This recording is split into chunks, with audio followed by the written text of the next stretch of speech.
Hello and welcome to The Stack. This week we speak with AD's Amy Astley on their new book called AD at Home, a celebration of the best houses featured in the magazine. Plus, we speak with the editor of celebrated Portuguese daily, Público, and a preview of the Monocle Book of Designers on sofas. Enjoy the show.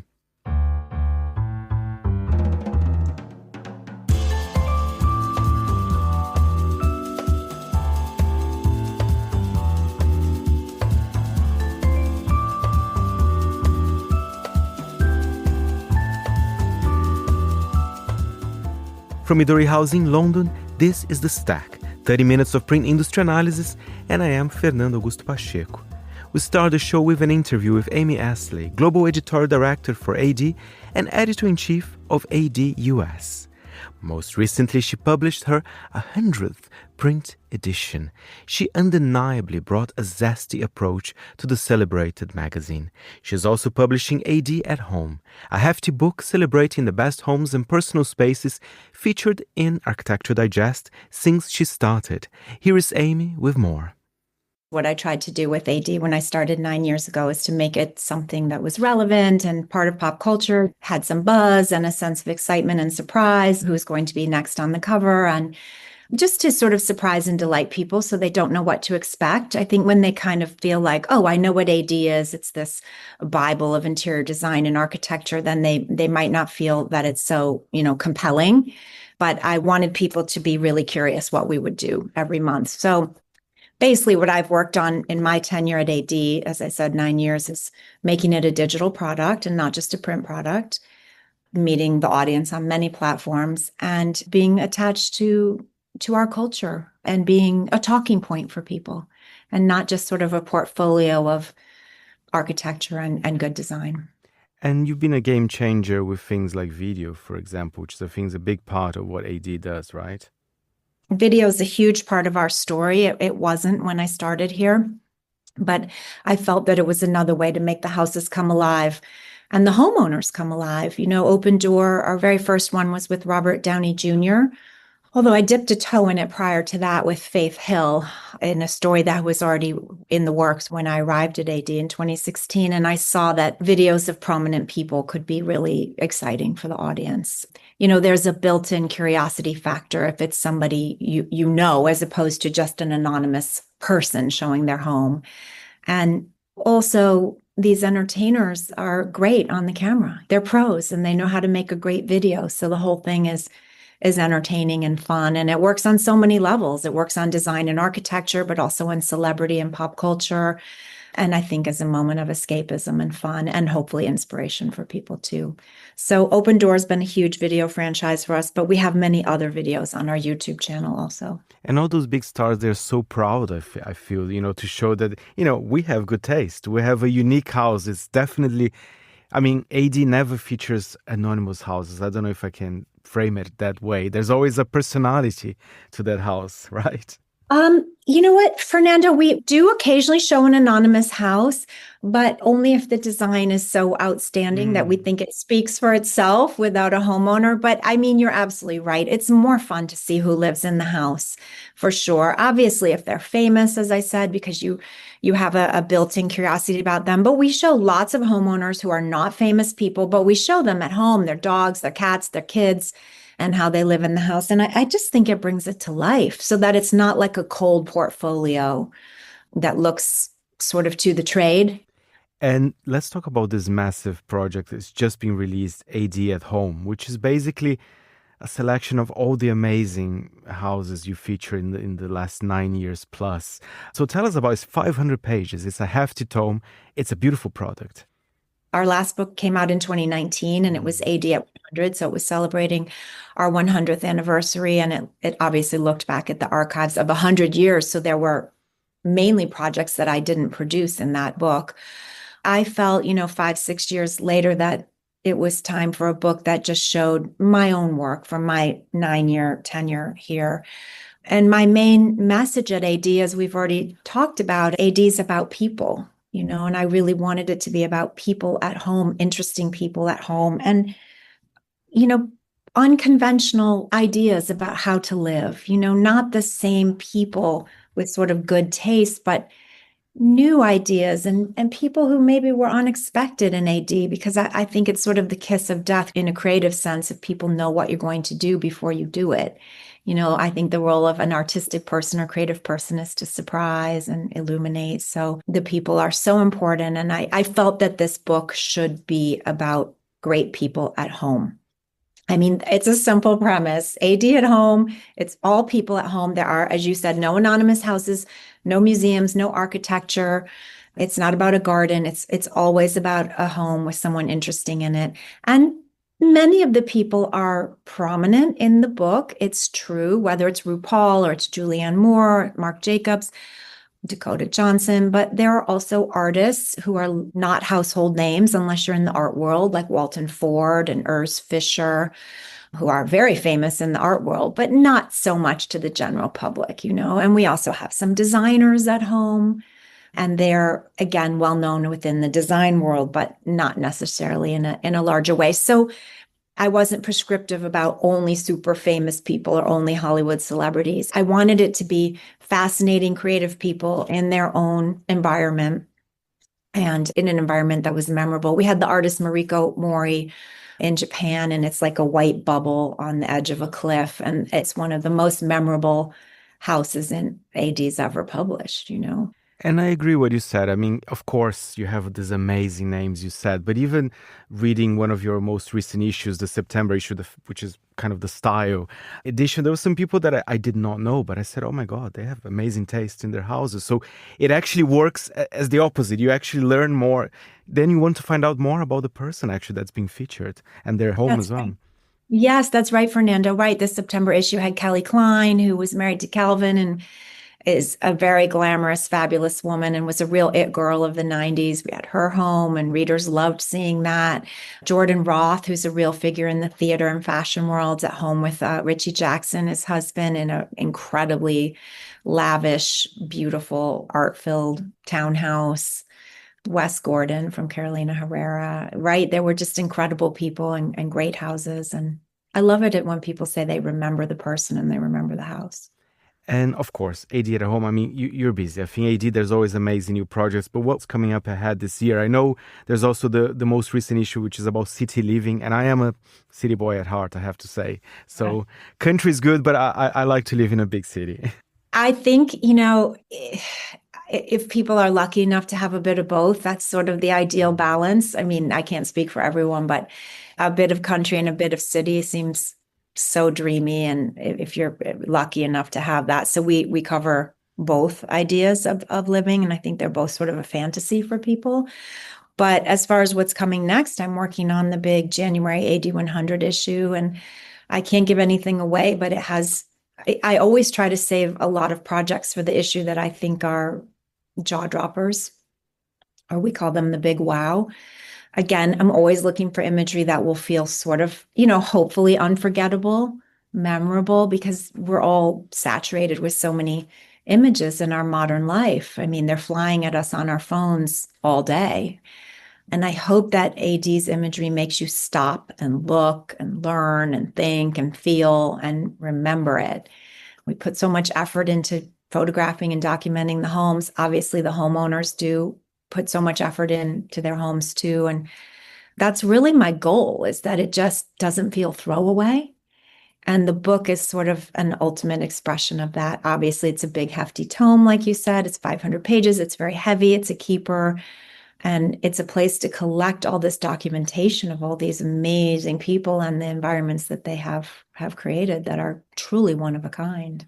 I don't want to put you on the spot. I'm not even asking what's your favorite, but is there a home that perhaps you can think of that is featured on AD at home that, I don't know, that's perhaps one of your favorites, perhaps? Well, it's a great question. People ask me that all the time. So I would say AD at home is full of my favorites. It was really fun to do the book because I really went for people and houses that I love. For example, I love Alicia Keys' house, that brutalist Wallace Cunningham house in La Jolla, California. It's, the house is rumored to be the model for Tony Stark, for Iron Man. And how many people could really live in that house? It's a very imposing structure. But I find it incredible how Alicia and her husband Swiss Beats just made it their own, made it warm and even cozy, dare I say cozy, for their family of such a, brutalist, strong piece of architecture. That, like, the strength of the people in the house matches the strength of the architecture. And I was like, only Alicia Keys could live here, and Swiss Beats, they're like larger than life. And obviously, kind of have super heroic qualities themselves. So that's sort of an ideal kind of story, to see people even impose their own stamp on the architecture that way.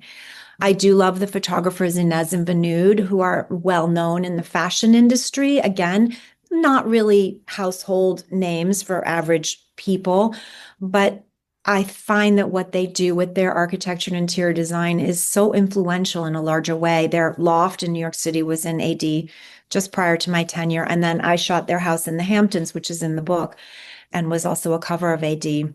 I find Inez and Vinood very inspiring, so I can go from a very famous person like Alicia Keys to an insider fashion name like Inez and Vinood.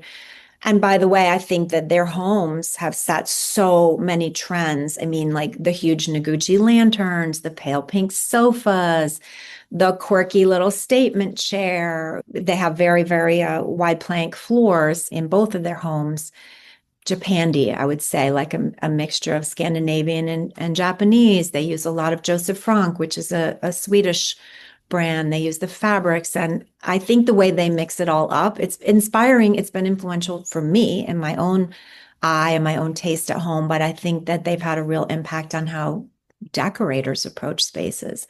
But again, they're a little more stealth and insidery. But I can definitely say that their homes are favorites of mine, and I could move right in. Well, and one thing as well about the book as well, because, I have a secret to tell you. When I read AD, I do some cuttings actually for inspiration. So I will not do that with the book, I promise you, okay? So maybe I think AD fans should actually go and get the book. Yeah, don't cut up the book, but you can cut up the magazine for sure. I love hearing how AD affects people, Fernando. Like, I love that you cut up the magazine, that's fine. And if you want, sometimes people, when I was editing Teen Vogue, they'd call it a rip and a read, like two. The younger girls would tell me one was to rip and turn into a collage, and one was to read and save. And you could do that with a magazine. So why not? A small luxury, to have two copies. Thank you very much, Amy. The October issue of AD is out now, and AD at Home, published by Rizzoli, is also out, and you can find it online as well.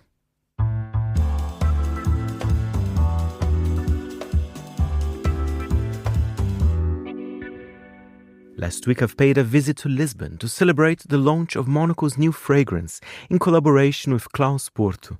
While in the city, I've decided to also pay a visit to the newsroom of Público, a celebrated Portuguese newspaper that I'm also a big fan of. It was a pleasure meeting editor Sónia Sapage to tell me about the future projects for the newspaper. It's a big office. It's a silent office, which is something very rare in the world of journalism, and we don't like it very much. We like it when there's a little more people talking and shouting and etc. But that's the remote work. That's the price we're paying. There's less people in the newsroom, but we only have 2 days to work from home. That's at the end of the week, in the beginning of the week. But yes, we're in a nice place. We can see the river. It's inspiring. It's a beautiful newsroom. Like our print edition, that's always very beautiful. We have a design that's very strong, and it's an identity for us. It's a beautiful identity. Grabbing a copy of Público, you're talking about the design, it feels very fresh to me as well. It's not old-fashioned, it's modern, but still very much in print. But we are always working on it. We have an excellent art director. She's called also Sónia. Mm-hmm. She's very good. She has a lot of prizes in her career. We are always changing something to make it a little more actual. Talking about Portugal itself, do you think the Portuguese are still reading newspapers in print? Because walking around, I see a lot of kiosks still, yes, compared to other countries. So tell us about that culture of reading newspapers in Portugal. I don't think there's many people reading the print editions of the newspapers. No, it's a sector that's struggling with some problems. Yeah, Público itself is read by, I don't know, 10,000 people. It's very, very few people reading the newspaper, and it's old people especially. So from 45 years ahead. So we're losing our readers because some of them, they're also dying. And that's why our digital edition is so important for our future also. But that's not happening only in Portugal, nor with Público. That's everywhere. Público is declining its sales in, 7% a year, and the other ones in Portugal is, 15%. But tell us about the digital. You had a very strong digital presence, and I always see you add something new as well. More recently, of course, I'm Brazilian. I know you have this initiative to talk to the Brazilian community living here as well. And I think that's a way of kind of gaining new kind of markets digitally or print. The word for us is always speed. Mm-hmm. Everything is happening with speed, and we must go. We must work with speed too, and we always need to have something new. We are always thinking in something new. The Brazilian edition is one of our little projects. It only has 1 year. It was launched last year. It's struggling, but it's going well for us. We have good numbers. The Público Brasil, that's the name we call it, P Brasil. It's only for the Brazilian community. Mm-hmm. It has articles and news only for the Brazilian community.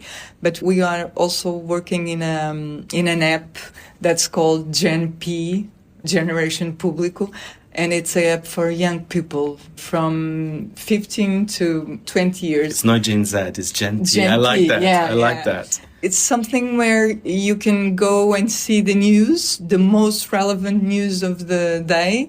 We launch news in the morning and news in the afternoon from, 12 to 20 a day. They are summarized. You can read the whole article, but you can read also a summary. Like young people like to read, we add a lot of focus groups. Mm-hmm. That join kids from 15 to 20 years, and they told us how they like to read the news. And so we came up with this idea that works we cannot show to the ones that are listening to us, but I can show you, and it works like a social media. You have videos. Like a Público TikTok, kind of, almost. Yes. You scroll down. You can you can click and read the whole article or only the summary. You have the movies of the week. You have some opinion from younger people. So we are always thinking what you can do next. And Público as well, of course, we're in a very busy year in Portugal in terms of elections. You had a recent-ish prime ministerial election, and you're having elections for mayor in the next weeks and as well, we have another one in January, a presidential election. Non-stop. Yeah. It's been years of elections, one after the others. It's very difficult for us to work with the actuality and even keep arranging new strategies to grow and to go ahead with our business. But you were asking something different. No, about the election, do you have any thoughts as well? Because there's been interesting moves in Portugal. There's a strong shift to the right as well. Portugal is kind of following the other trends in Europe at the moment as well, right? As you can see from the results of the last election, we have the right-wing party, Chega, that now is the party that has, the second party that has the most deputies in the parliament.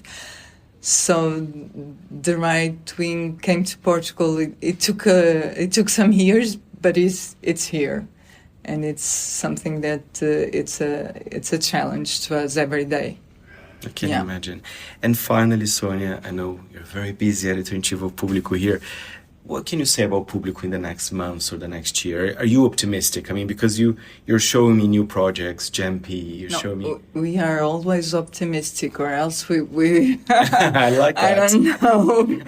No, Público is not owned by a big media group. It's owned by an enterprise called Sonai that's nothing to do with the media business. But we have a strong relationship with Sonai, and Sonai, we have defined with them 4 pillars to our mission. If you engage with that pillars, they support us. And that's very important for us, because we know that we can do our work, and Sonai will be there to help us. And the 4 pillars are promoting democracy, so we shall keep doing it. Very important this today. The other one is reaching more readers, and that's why we made GNP, and that's why we made Público Brazil. That's why we're having new ideas. The other one is keeping an independent newsroom from politics and from economics, or from those powers. And then the last one is becoming financially sustainable. That's the most difficult for us.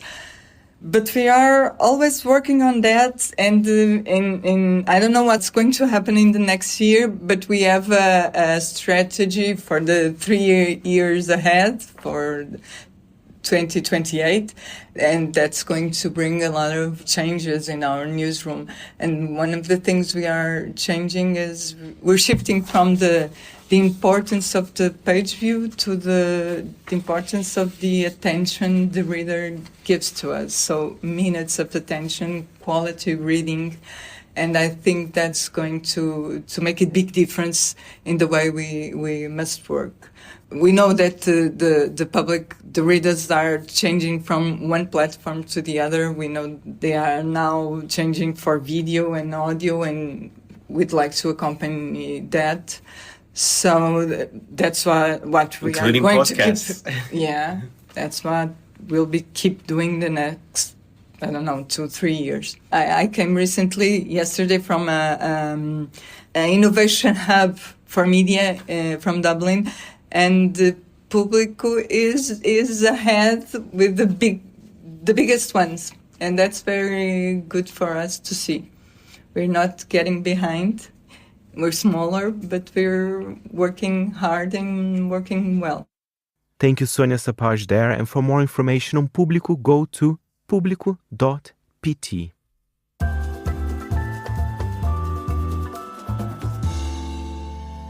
And finally on the show, a new exciting book made by the Monocle team. It's the Monocle Book of Designers on Sofas, where we speak with 50 leading architects and designers about their relationships with their very own sofas and what it says about them and their design sensibilities. To tell me more, here is Virginia MacLeod, our book's editor. Not only is this Monocle's first product design book, so that's exciting in itself, but when we were thinking about what we could do for our first book, there was an article in the magazine which was talking to people on their sofas, and that gave me the idea, A, that it would be great and interesting, probably amusing, funny, and, all sorts of things to speak to more people on their sofas and designers. But secondly, I realized that there literally is no other book out there on sofa design. So I feel like this is actually a really neglected part of product and furniture design history and critique that I felt we may as well address it here. So it's also a real pleasure to kind of bring this to the market for that reason as well. And let's talk about the sofa in general. I think it's the most important kind of object in the house, in my opinion, because that's where you welcome friends, that's where you watch TV, that's where you do everything, basically. This is why, the sofa is so bizarrely, I think, neglected in writings about furniture. It's literally between the hearth, which is famously the heart of the home, as all the sayings. The sofa is also at the heart of almost everybody I know's home. So whether it be a big, expensive sofa or a very used IKEA sofa, for example, everyone has one, and it's where children and pets and conversation and multi-generations and napping and sleeping and sitting and watching and reading, all of these things that people do at home happen on a sofa. And I love that for the book, it's not just 50 interesting people, it's 50 designers, because they know a thing or two about sofas, right? That's what we thought. We thought it'd be interesting to, let's see what people who probably know a thing or two about sofas have to say about their sofas. So it's actually a really nice mix also of people who design sofas. It's part of what they do. And some of them can be found, indeed, lying on the sofa that they have designed, whether it be a custom installation that they've had designed for their house or their apartment, or something that they've designed for B&B Atelier or Casina or one of the big manufacturers. So we get to see how they think about designing a sofa that's actually not for them or not only for them, but how they go about it as a product design. And then for other designers, we hear about why they chose what they chose. And sometimes it might be they're passionate about mid-century Danish design, or they just absolutely love a 1970s Italian designer. And as soon as they could afford to buy their own sofa, which is often the most expensive thing they might have bought other than a house or a car, then they go and find that dream sofa for themselves. So it's the reasons why they chose it or designed it that are also super interesting. And really interesting people. I open a page accidentally here. It's Márcio Kogan, my fellow Brazilian, which is, I'm a big admirer of his work. So I wonder if you could give us a taster of some of the people featured in the book. Yes, well, this is in partnership with my fellow editor, Nick Manise, Monocle's design editor. Who likes a sofa or two? He does like a sofa or two, but Nick came up with a brilliant list of the 50 contributors. Well, he and I did between us.